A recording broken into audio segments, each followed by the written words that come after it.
പക്ഷേ നമസ്കാരം. നമസ്കാരം. ചൈനയിൽ നിന്നും ടെക്നോളജിയുമായി ബന്ധപ്പെട്ട അസാമാന്യമായ ഒരു വാർത്ത വരുന്നു. ലോകം ഒരുപക്ഷെ അത്ഭുതത്തോടെ കേട്ടിരിക്കേണ്ട, കൗതുകമുണർത്തുന്നതല്ല, കൗതുകത്തിനപ്പുറത്ത് വലിയ ചിന്തകളൊക്കെ ഉണരുന്ന ഒരു വലിയ വാർത്തയാണ്. ചൈന ഗോൾഡൻ ഡോം നിർമ്മിക്കുന്നു എന്നാണ്. ഗോൾഡൻ ഡോം നിർമ്മിച്ച അതുമായി ഒരുപാട് മുന്നോട്ട് പോയിരിക്കുന്നു എന്നാണ് ഇപ്പോൾ വാർത്തകൾ വരുന്നത്. അയൺ ഡോം നമ്മൾ കേട്ടിട്ടുണ്ട്. ഇസ്രായേലിൻ്റെ അയൺ ഡോം ആ ശത്രുക്കളുടെ ലക്ഷ്യങ്ങളെല്ലാം തകർക്കുന്ന മിസൈൽ സംവിധാനങ്ങളൊക്കെ പ്രതിരോധിക്കുന്ന അയൺ ഡോം നമ്മൾ കേട്ടിട്ടുണ്ട്. ഒരുപക്ഷെ ഈ ഗോൾഡൻ ഡോമിന് പകരമായിട്ട്, അല്ലെങ്കിൽ അതേ സമയത്ത് തന്നെ മിസൈൽ ഷീൽഡ് അമേരിക്ക, ഇതേപോലെ തന്നെ ആധുനിക സൗകര്യങ്ങളുള്ള മിസൈൽ ഷീൽഡ് അമേരിക്ക നിർമ്മിക്കുന്നുണ്ട്. ഈ ഗോൾഡൻ ഡോമിൻ്റെ പ്രത്യേകതയായിട്ട് പറയുന്നത് ഇതൊരു സ്വർണ്ണ നിധികുംഭമല്ല എന്നാണ് ചൈന തന്നെ അവകാശപ്പെടുന്നത്. ഇതിനൊരു കമഴ്ത്തി വെച്ച ഒരു സ്വർണ്ണപാത്രത്തിൻ്റെ ഒരു സ്വഭാവമുണ്ട്. ലോകത്തിൻ്റെ മുഴുവൻ മുകളിലേക്ക് ഇങ്ങനെ കമഴ്ത്തി വെച്ചൊരു കുട പോലെ, ഒരു നിവർത്തി വെച്ചൊരു കുട പോലെ ഒരു ഹൈടെക് ഡിസ്ട്രിബ്യൂട്ടഡ് ഏർലി വാർണിംഗ് സിസ്റ്റമാണ്. അപ്പം ഹൈടെക് എന്ന് പറഞ്ഞാൽ അത്രയും അതിന് ബാക്കി കാര്യങ്ങളിലേക്കൊക്കെ സഞ്ചരിക്കുമ്പോൾ ആ വാർത്തയുടെ ഒരു കൗതുകം മാത്രമല്ല, അത്ഭുതത്തോടെ കേട്ടിരിക്കേണ്ട ഒന്നാണ്.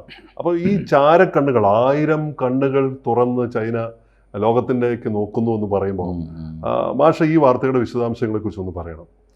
ഇതിൻ്റെ ഒരു തമാശ എന്താണെന്ന് വെച്ചാൽ, ഇപ്പോൾ ഈ golden dome versus missile shield എന്നാണ്. അതെ അതെ, ഒന്ന് ചൈനയാണ്, ഒന്ന് അമേരിക്കയാണ്. ഈ ട്രംപിൻ്റെ ഒരു പൊട്ടത്തരം സാർ ആലോചിച്ചിട്ടുണ്ടോ?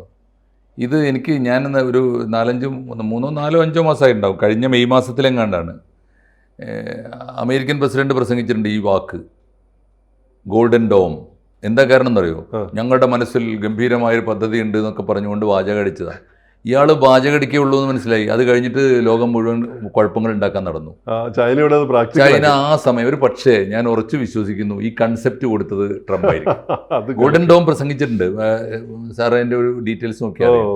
അപ്പോൾ ഈ ആശയം ട്രംപ് ബഡായി പറഞ്ഞു കൊടുക്കുകയും ചൈന വളരെ സൈലൻ്റായിട്ട് നടപ്പാക്കുകയും ചെയ്തു. ഇപ്പോൾ പറയുന്നത് ഞങ്ങൾ പ്രോട്ടോടൈപ്പായിട്ടാണ് ഇത് അവതരിപ്പിച്ചത് എന്നാണ് എല്ലാവരും പറയുന്നത്. പ്രോട്ടോടൈപ്പ് അല്ല, ചൈനയുടെ ഔദ്യോഗിക സേന പീപ്പിൾസ് ലിബറേഷൻ ആർമി PLA ഇത് നടപ്പാക്കി കഴിഞ്ഞു എന്നാ അവിടെ പ്രദർശിപ്പിച്ചു. നമ്മൾ പറയാ ഡെമോൺസ്ട്രേറ്റ് ചെയ്ത് പരീക്ഷണം നടത്തിയിട്ട് വിജയിച്ചു കഴിഞ്ഞു. അതുകൊണ്ടാണ് ഞങ്ങളത് നാട്ടുകാരോട് ലോകത്തോട് പറയുന്നതെന്നാണ് അവർ പറയുന്നത്. സംഭവം വളരെ വളരെ കേട്ടാൽ തീർച്ചയായിട്ടും അപാരമാണ്. ഇപ്പോൾ നമ്മളിപ്പോൾ അയൺ ഡോം പറഞ്ഞില്ലേ, അയൺ ഡോം എന്ന് പറഞ്ഞാൽ ഇസ്രായേലിലേക്ക് ഏതൊക്കെ അയൽ രാജ്യത്ത് നിന്ന് മിസൈൽ വരുന്നു, അല്ലെങ്കിൽ ബോംബർ വിമാനങ്ങൾ വരുന്നു, അതല്ലെങ്കിൽ ഡ്രോണുകൾ വരുന്നു എന്ന് കണ്ടെത്താനുള്ള സംവിധാനം, കണ്ടെത്തിയിട്ട് വരുന്ന വഴി തന്നെ ഇസ്രായേലിൽ ടച്ച് ചെയ്യുന്നതിന് മുമ്പ് അതിനെ തകർക്കാനുള്ള സംവിധാനത്തിനാണ് അയൺ എന്ന് പറയുന്നത്. അത് അയണും സ്വർണവും തമ്മിലുള്ള വ്യത്യാസം എന്താ വെച്ചാൽ, പരമാവധി ഒരു ഇസ്രായേലിലേക്ക് വരാനുള്ളത് എവിടുന്നാണ് നമുക്കറിയാം. ഇസ്രായേലിലേക്ക് പരമാവധി വരാനുള്ളത് ഒന്നുകിൽ അപ്പുറത്തെ ഫലസ്തീനിലെ ഹമാസിൻ്റേത്, അല്ലെങ്കിൽ സിറിയയിലെ അതിർത്തിയിലുണ്ടായിരുന്ന ഹൂത്തി, യമനിലെ ഹൂത്തികൾ, ഇങ്ങനെ 2-3 കേന്ദ്രത്തിന് വരാനുള്ളൂ. അതിനെ തടയാനുള്ള ശക്തമായ സംവിധാനത്തിന് നമ്മൾ അയൺ എന്ന് പറഞ്ഞു. ഇത് ഈ എന്താ പറയുക, പോൾ ടു പോളാണ്. കറക്റ്റ്.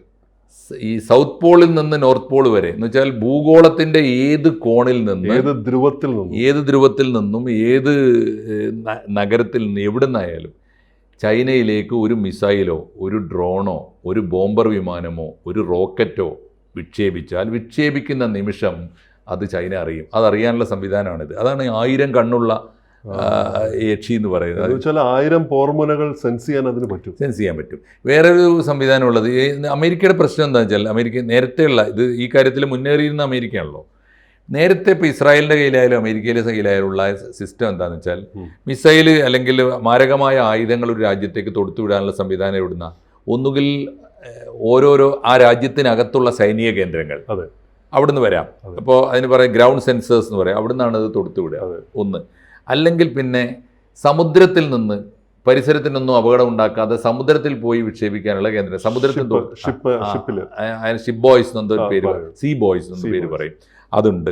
വേറൊരു മാർഗമുള്ളത് ആകാശത്ത് വെച്ച് തന്നെ തൊടുത്തുവിടാനുള്ള മാർഗമുണ്ട്.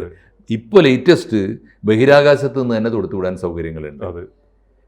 ഇതാണ് സ്ഥിതി. വേറൊന്ന്, ഏറ്റവും ആധുനികമായ ടെക്നോളജി അനുസരിച്ച് നമ്മുടെ സാറ്റലൈറ്റ് ഉണ്ടല്ലോ, സാറ്റലൈറ്റ് ഉപയോഗിച്ച് നിയന്ത്രിച്ചുകൊണ്ട് എവിടെ നിന്നോ എവിടത്തേക്കും വർഷിക്കാൻ പറ്റും. അപ്പോൾ ഇങ്ങനെയൊക്കെയുള്ള സംവിധാനങ്ങളുണ്ട്. പക്ഷേ ഇതിൻ്റെ പ്രശ്നം എന്താണെന്ന് വെച്ചാൽ ഇതിലേതിനെ തടയണമെങ്കിലും ഓരോന്നിന് വേറെ വേറെ സിസ്റ്റം വേണം. ഇപ്പോൾ സമുദ്രത്തിൽ സ്ഥാപിച്ചിട്ടില്ല, ഇപ്പോൾ വിമാന നിരീക്ഷണങ്ങളുണ്ട്. ഇപ്പോൾ എവിടെ നിന്നായാലും ഇപ്പോൾ ഒരു ബോംബ് വരുമ്പോൾ കടലിൽ നിന്ന് വിട്ടതാണെങ്കിൽ അതിനെ തടയാനുള്ള സംവിധാനം ഓപ്പറേറ്റിംഗ് സിസ്റ്റം ഉണ്ട്. അതാണ് ഒരു കാര്യം. ഈ ആകാശത്തുനിന്ന് വരുന്നത് തടയാനുള്ള സിസ്റ്റം വേറെ ഉണ്ട്. ഇതൊന്നും തമ്മിൽ ഏകോപനമില്ല. ഒന്നാമത്. രണ്ടാമത് ഇതിനൊക്കെയുള്ള സംവിധാനങ്ങൾ വളരെ വ്യത്യാസ സംവിധാനം. ഒന്നിപ്പോൾ റഡാറുകൾ ഉപയോഗിക്കുന്നുണ്ട്. ഈ എന്താ പറയുക, നിരീക്ഷണ വിമാനങ്ങൾ, ഒബ്സർവേഷൻ ഫ്ലൈറ്റ്സ് ഉണ്ടല്ലോ, അവരുടെ റോന്ത് ചുറ്റുന്ന വിമാനങ്ങളുണ്ട്.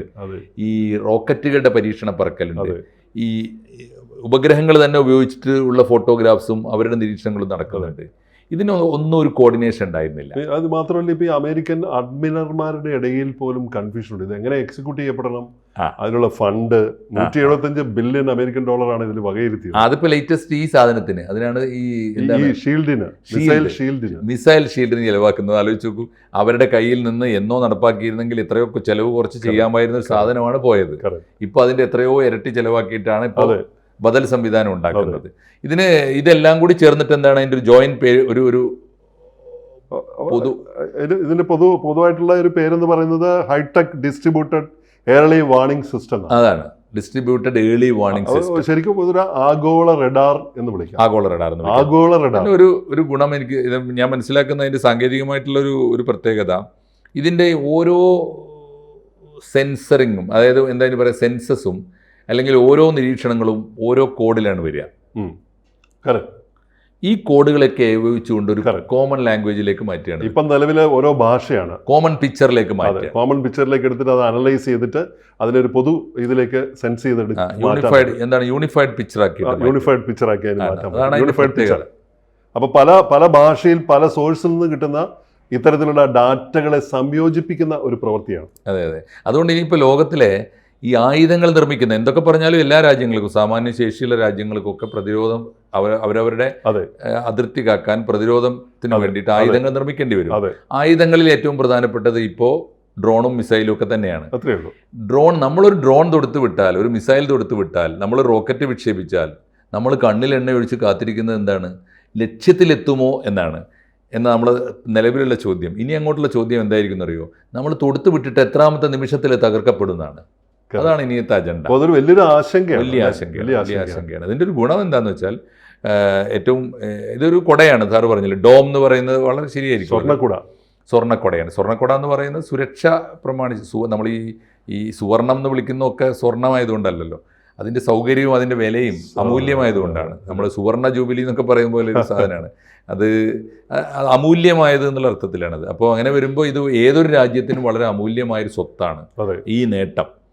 ആ നേട്ടം ചൈന നേടിയിരിക്കുന്നു എന്നാണ് അവർ പറയുന്നത്. പിന്നെ ഈ സാങ്കേതിക ഈ രംഗത്തുള്ള യുദ്ധവിദഗ്ധരൊക്കെ വിലയിരുത്തുന്ന ഒരു കാര്യം, ഒരു പ്രതിരോധ കവചം എത്ര വേഗം ഒരാൾ നിർമ്മിക്കുന്നുവോ അതിനെ തുരത്താനുള്ള പുതിയ അമ്പുകൾ അതിലും വേഗത്തിൽ എതിരാളികൾ നിർമ്മിക്കുകയാണ്. ഈ മിസൈൽ ഷീൽഡ് ഉണ്ടല്ലോ, എന്താണ് അമേരിക്കയുടെ മിസൈൽ ഷീൽഡ് എന്തായിരിക്കുമെന്ന് ഇപ്പോൾ ചൈന, ഇത് എനിക്ക് തോന്നുന്നു അമേരിക്കയെ ഞെട്ടിച്ചുകൊണ്ട് പുറം ലോകത്തെ അറിയിക്കാൻ വേണ്ടിയിട്ട് ഇത് ഡിക്ലെയർ ചെയ്തു. പക്ഷേ അമേരിക്ക ഇനി ചെയ്യാൻ പോകുന്നത് എന്തായിരിക്കും? ഒരുപക്ഷെ ഇതിനെ കവച്ചു വെക്കുന്നതാവാം. ഈ അനുഭവങ്ങളും ഇവരുടെ ഈ സാങ്കേതിക വിദ്യയ്ക്കും മനസ്സിലാക്കിക്കൊണ്ട്, ഈ സൗകര്യങ്ങളൊക്കെ മനസ്സിലാക്കിക്കൊണ്ട് പുതിയ ഭാഷയിൽ, ഏകീകൃതമായിട്ടുള്ള ഭാഷയിൽ, ഈ നേരത്തെ പറഞ്ഞ പോലെ യൂണിഫൈഡ് പിക്ചേഴ്സ് ഉണ്ടാക്കുന്നത് പോലെ മറ്റൊരു യൂണിഫൈഡ് രൂപം അവരുണ്ടാക്കാം എന്ന് പറഞ്ഞാൽ എന്താണെന്നറിയാം സാർ, ഇതിന് ദാർശനികമായിട്ടുള്ളൊരു ഒരു കാഴ്ച കാണുമ്പോൾ ലോകത്തിലെ എല്ലാ രാജ്യങ്ങളും വലിയ ഭീതിയിലാണ്. ഭീതി എന്ന് വെച്ചാൽ എൻ്റെ രാജ്യം ആരൊക്കെയാണ് ഏത് നേരത്തും തകർക്കപ്പെടാം, എൻ്റെ നേരെ ബോംബുകൾ വരുന്നു, എൻ്റെ നേരെ മിസൈലുകൾ വരും, എൻ്റെ നേരെ ഡ്രോണുകൾ വരുന്നു എന്ന് പറഞ്ഞാൽ ഒരു അരക്ഷിതമാണ് എല്ലാ ഭരണകൂടങ്ങളും, പ്രത്യേകിച്ച് എല്ലാ സമ്പന്ന ഭരണകൂടങ്ങളും. അപ്പോൾ അവർ ചെയ്യുന്നത് എന്താണ്? എൻ്റെ നേരെ എവിടുന്ന് ആര് ബോംബിട്ടാലും, അതാണല്ലോ ഇതിനുള്ള സൗകര്യം. ലോകത്തിൻ്റെ ഏത് കോണിൽ നിന്ന് ചൈനയ്ക്ക് നേരെ ആര് ബോംബ് വർഷിച്ചാലും, ആര് മിസൈൽ ഇട്ടാലും, ആര്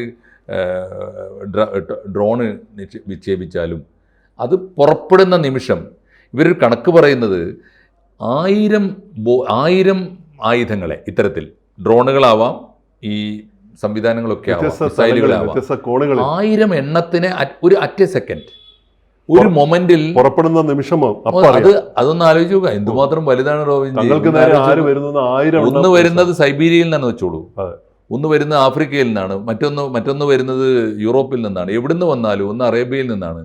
ഇങ്ങനെ പുറപ്പെടുന്ന ലോകത്തിന്റെ ഏത് കോണിൽ നിന്ന് വന്നാലും 1000 എണ്ണത്തിനെ എങ്കിലും ഒരേ സമയം സെൻസർ ചെയ്ത് ഒന്ന് ട്രാക്ക് ചെയ്യുന്നു കൃത്യമായിട്ട്.